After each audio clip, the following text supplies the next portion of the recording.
ओम नमो भगवते वासुदेवाय।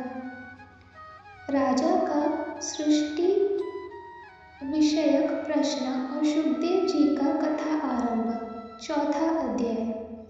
सूची कहते हैं, सुखदेव जी के वचन भगवत तत्व का निश्चय कराने वाले थे। उत्तरानंदन राजा परीक्षित ने उन्हें सुनकर अपनी शुद्ध बुद्धि भगवान श्री कृष्ण के चरणों में अनन्य भाव से समर्पित कर दी। शरीर, पत्नी, पुत्र, महल, पशु, धन, भाई, बंधु और निष्कंटक राज्य में नित्य के अभ्यास के कारण उनकी दृढ़ ममता हो गई थी। एक क्षण में ही उन्होंने उस ममता का त्याग कर दिया। शौनक आदि ऋषियों, महामनस्वी परीक्षित ने अपनी मृत्यु का निश्चित समय जान लिया था, इसलिए उन्होंने धर्म, अर्थ और काम से संबंध रखने वाले जितने भी कर्म थे उनका संन्यास कर दिया। इसके बाद भगवान श्री कृष्ण में सुदृढ़ आत्मभाव को प्राप्त होकर बड़ी श्रद्धा से भगवान श्री कृष्ण की महिमा सुनने के लिए उन्होंने श्री सुखदेव जी से यही प्रश्न किया जिससे आप लोग मुझसे पूछ रहे हैं। परीक्षित ने पूछा, भगवत स्वरूप मुनिवर, आप परम पवित्र और सर्वज्ञ हैं। आपने जो कुछ कहा है वह सत्य एवं उचित है। आप ज्यों-ज्यों भगवान की कथा कहते जा रहे हैं त्यों-त्यों मेरे अज्ञान का पर्दा फटता जा रहा है। मैं आपसे फिर भी यह जानना चाहता हूँ कि भगवान अपनी माया से इस संसार की सृष्टि कैसे करते हैं। इस संसार की रचना तो इतनी रहस्यमयी है कि ब्रह्मा आदि समर्थ लोकपाल भी इसको समझने की भूल कर बैठते हैं। भगवान कैसे इस विश्व की रक्षा और फिर संहार करते हैं। अनंत शक्ति परमात्मा किन किन शक्तियों का आश्रय लेकर अपने आप को ही खिलौने बनाकर खेलते हैं। वे बच्चों के बनाए हुए घरौंदों की तरह ब्रह्मांडों को कैसे बनाते हैं और फिर किस प्रकार बात की बात में मिटा देते हैं। भगवान श्री हरि की लीलाएं बड़ी ही अद्भुत, अचिंतनीय है। इसमें संदेह नहीं कि बड़े बड़े विद्वानों के लिए भी उनकी लीला का रहस्य समझना अत्यंत कठिन प्रतीत होता है।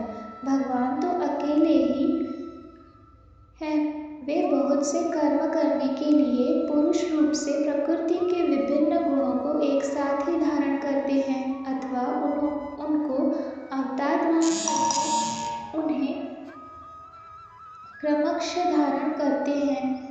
मुनिवर, आप वेद और ब्रह्म तत्व दोनों के पूर्ण मर्मज्ञ हैं, इसलिए मेरे इस संदेह का निवारण कीजिए। सूची कहते हैं, जब राजा परीक्षित ने भगवान के गुणों का वर्णन करने के लिए उनसे इस प्रकार प्रार्थना की, तब श्री सुखदेव जी ने भगवान श्री कृष्ण का बार बार स्मरण करके अपना प्रवचन प्रारंभ किया। श्री सुखदेव जी ने कहा, उन पुरुषोत्तम भगवान के चरण कमलों में मेरे कोटि कोटि प्रणाम है जो संसार की उत्पत्ति, स्थिति और प्रलय की लीला करने के लिए सत्व, रज तथा तमोगुण रूप तीन शक्तियों को स्वीकार कर ब्रह्मा, विष्णु और शंकर का रूप धारण करते हैं, जो समस्त चर अचर प्राणियों के हृदय में अंतर्यामी रूप से विराजमान है, जिनका स्वरूप और उसकी उपलब्धि का मार्ग बुद्धि के विषय नहीं है, जो स्वयं अनंत है तथा जिनकी महिमा भी अनंत है। हम पुनः बार बार उनके चरणों में नमस्कार करते हैं, जो सत्पुरुषों का दुख मिटाकर उन्हें अपने प्रेम का दान करते हैं, दुष्टों की सांसारिक बढ़ती रोककर उन्हें मुक्ति देते हैं तथा जो लोग परमहंस आश्रम में स्थित हैं उन्हें उनकी भी अभिष्ट वस्तु का दान करते हैं, क्योंकि चर अचर समस्त प्राणी उन्हीं की मूर्ति है, इसलिए किसी से भी उनका पक्षपात नहीं है। जो बड़े ही भक्तवत्सल हैं और हठपूर्वक भक्तिहीन साधन करने वाले लोग, जिनकी छाया भी नहीं छू सकते, जिनके समान भी किसी का ऐश्वर्य नहीं है, फिर उससे अधिक तो हो ही कैसे सकता है, तथा ऐसे ऐश्वर्य से युक्त होकर जो निरंतर ब्रह्मा स्वरूप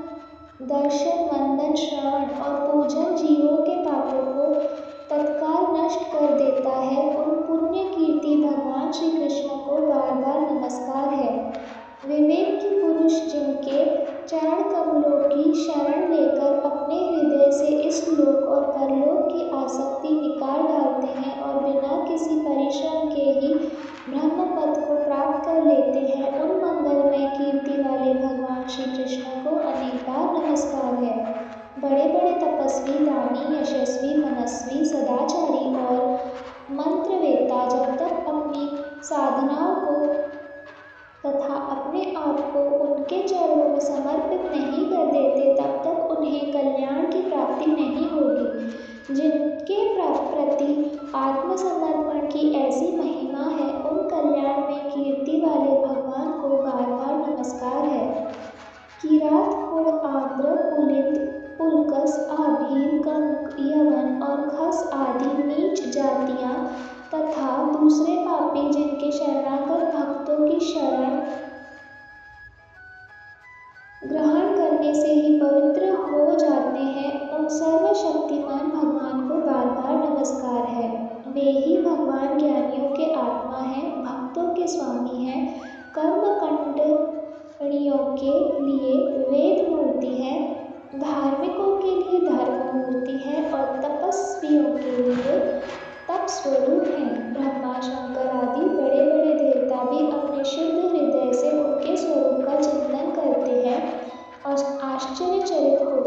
चकित होकर देखते रहते हैं, वे मुझ पर अपना अनुग्रह की प्रसाद की वर्षा करें। जो समस्त संपत्तियों के स्वामिनी लक्ष्मी देवी के पति हैं, समस्त यज्ञों के भोक्ता एवं फलदाता है, प्रजा के रक्षक हैं, सबके अंतर्यामी और समस्त लोगों के पालन करता है तथा पृथ्वी देवी के स्वामी हैं, जिन्होंने यदुवंश में प्रकट होकर अंधक वृष्णि एवं यदुवंश के लोगों की रक्षा की है तथा जो उन लोगों के एकमात्र आश्रय रहे हैं, वे भक्त वत्सल संत जनों के सर्वस्व श्री कृष्ण मुझ पर प्रसन्न हों।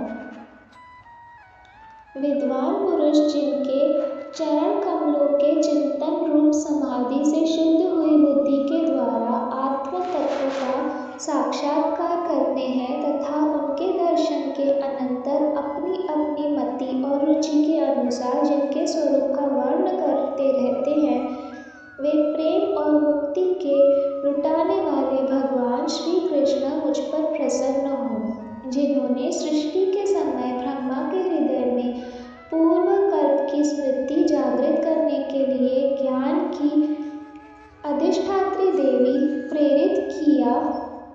देवी को प्रेरित किया और वे अपने अंगों के सहित वेद के रूप में उनके मुख से प्रकट हुई, वे ज्ञान के मूल कारण भगवान मुझ पर कृपा करें, मेरे हृदय में प्रकट हो।